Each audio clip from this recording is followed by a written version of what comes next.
Terima kasih Anda masih bersama kami di Good Morning. Sebuah kontes kecantikan nasional baru saja digelar, bukan kontes putri-putrian ya. Tapi kontes ini diikuti oleh ribuan ikan koi. Ikan koi nggak kalah cantik Nggak kalah loh. cantik dengan berbagai macam coraknya itu ya. Iya. Nah, festival ini digelar di Kota Batu, Jawa Timur. Siapa sangka gelar juara tertingginya ini memiliki nilai jual ini mencapai 1 miliar rupiah. Saya sampai takut salah ngomong nih. Karena harganya luar biasa tuh 1 miliar kan. 1 miliar ya. Seekor ikan 1 miliar. Nah itu dia. Value-nya apa ya sebenarnya dari ikan koi sama ini ya? Sawerannya Indra Kents ya. Nah kalau di Jepang, sidat ini populer dengan nama unagi alias lele nggak sih sebenarnya? Belut. Iya betul belut. Bahkan harganya juga fantastis nih, mencapai Rp500.000 per kilogramnya. Nah berikut kami akan ajak Anda untuk melihat lika-liku menjadi pembudidaya sidat.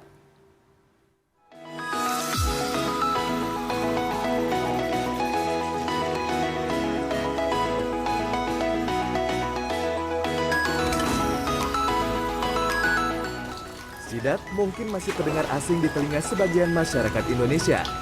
Ikan yang bisa hidup di air tawar dan asin ini kalah kondang dengan jenis ikan lainnya di Indonesia. Padahal di sejumlah negara Asia Timur seperti Jepang, Korea Selatan, dan Tiongkok, popularitas sidat sangat tinggi.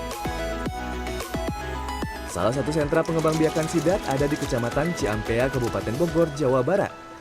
Di sini ada puluhan kolam yang diisi sidat beragam ukuran, mulai dari telur hingga sidat yang berusia 6 bulan. Ikan ini membutuhkan pakan yang mengandung protein, lemak, karbohidrat, dan serat kasar.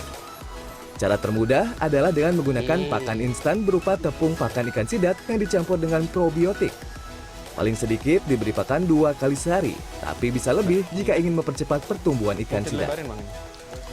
Kunci utama pengembangbiakan ikan sidat adalah sabar.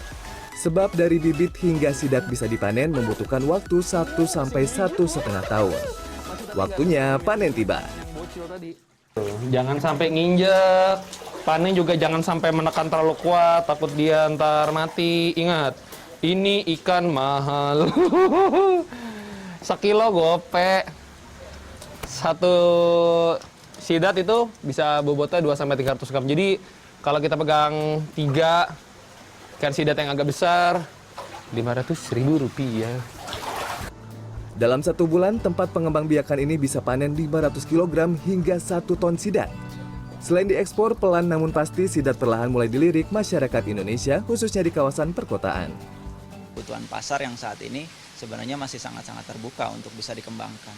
Contohnya saat ini misalnya permintaan sidat ekspor saja sampai 20 sampai 30 ton per bulan. Untuk yang olahan sudah jadi siap saji.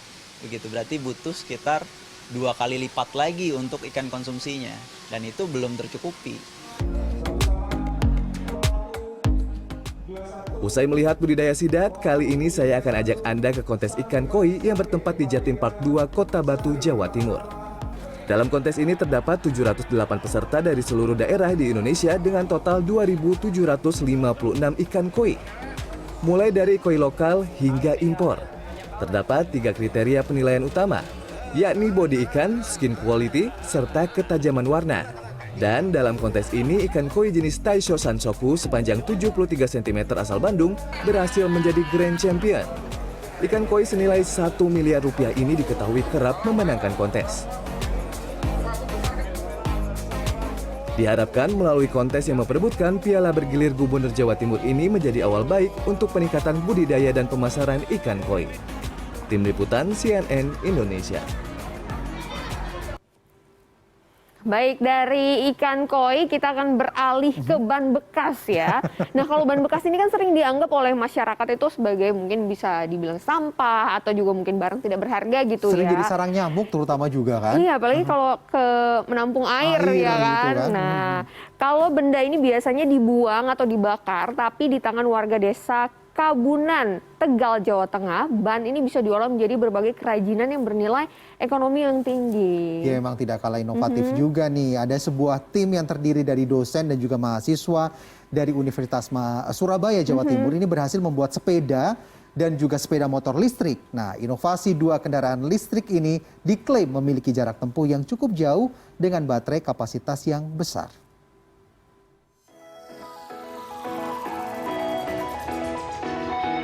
Perabot rumah tangga seperti meja, kursi, sandal, vas bunga hingga hiasan di tembok ini merupakan hasil karya Muhammad Ibnu Afan. Warga desa Kabunan, Tegal, Jawa Tengah ini dengan terampil mengolah bahan bekas menjadi produk bernilai jual. Oleh Ibnu, bahan bekas ini kemudian dipilah dan dipotong sesuai kebutuhan. Untuk membuat karya perabotan bekas, Ibnu mengerjakannya secara manual, yakni menggunakan pisau atau celurit untuk mengiris, palu, dan landasan kayu. Bahan bakunya dari Baku cara truk Oh, datang sana beli bekas. cari. Harga produk kerajinan ini pun bervariasi tergantung jenisnya. Seperti vas bunga yang dibanderol dari Rp50.000 hingga Rp100.000. Sedangkan satu set meja kursi karet polos mulai dari Rp600.000 sampai Rp850.000. Meski produk tersebut dipasarkan di berbagai kota, banyak warga yang sengaja belanja langsung ke pabriknya karena ingin mendapatkan harga yang lebih murah. Selain Ibnu, banyak warga Kabunan Dukuhwaru yang turut mengolah bahan bekas sebagai sumber mata pencaharian.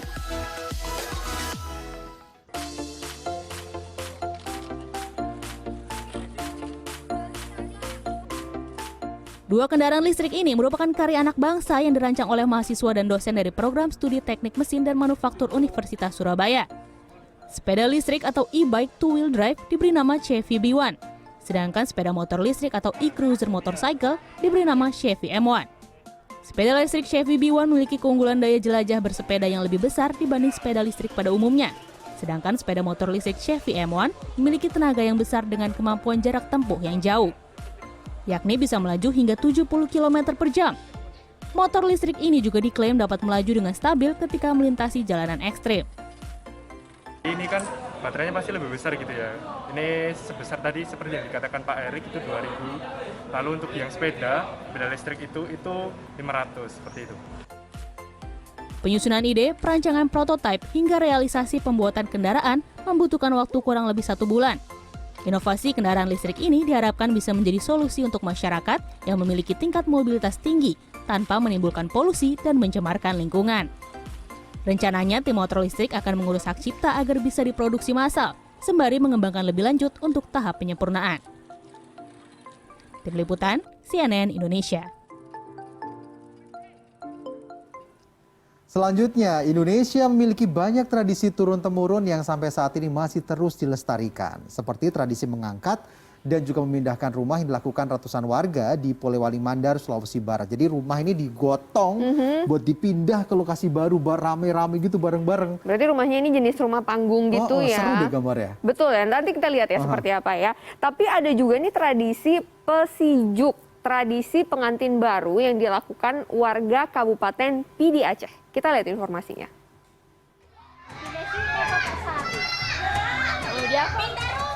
Warga di Polewali Mandar antusias mengikuti prosesi angkat rumah milik tetangga mereka untuk dipindahkan ke tempat baru. Proses mengangkat rumah kayu berukuran 6 x 7 meter ini dilakukan secara gotong royong. Tradisi ini berlangsung di Desa Tubi, Kecamatan Tutar, Polewali Mandar pada Jumat lalu. Warga yang ikut mengangkat adalah kaum lelaki. Mereka bersemangat bersama-sama membawa rumah menuju tempat baru yang jaraknya sekitar 100 meter. Warga yang terlibat dalam tradisi ini tidak dibayar sepeser pun. Pemilik rumah biasanya hanya menyiapkan hidangan ala kadarnya. Ajakan mengumpulkan warga untuk mengangkat rumah biasanya disampaikan melalui pengeras suara selepas sholat Jumat. Masalahnya di dalam ini Kak, sempit sekali. Ya, terus apalagi tuh mau juga di kantor desa di sana. Oh iya, berdekatan sama kantor desa. Warga berharap tradisi ini dapat terus dijaga sebagai salah satu simbol kebersamaan.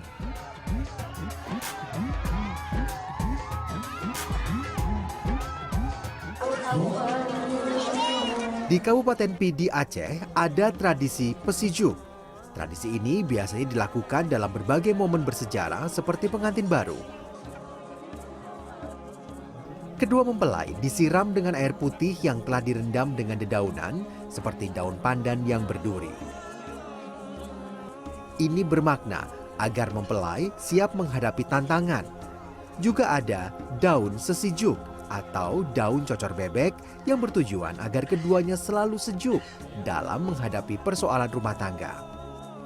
Prosesi Persijuk biasanya dilakukan oleh tokoh adat atau tokoh agama, diiringi doa, sholawat, serta syair-syair religi. Tuan Persijuk ini adalah kalau dalam bahasa Indonesianya tepung tawar. Karena ini bukan dari sekarang, dari zaman nenek moyang sudah mulai ada Persijuk ini. Tradisi Persijuk ini merupakan tradisi dari leluhur yang masih terus dilestarikan. Tim Liputan CNN Indonesia.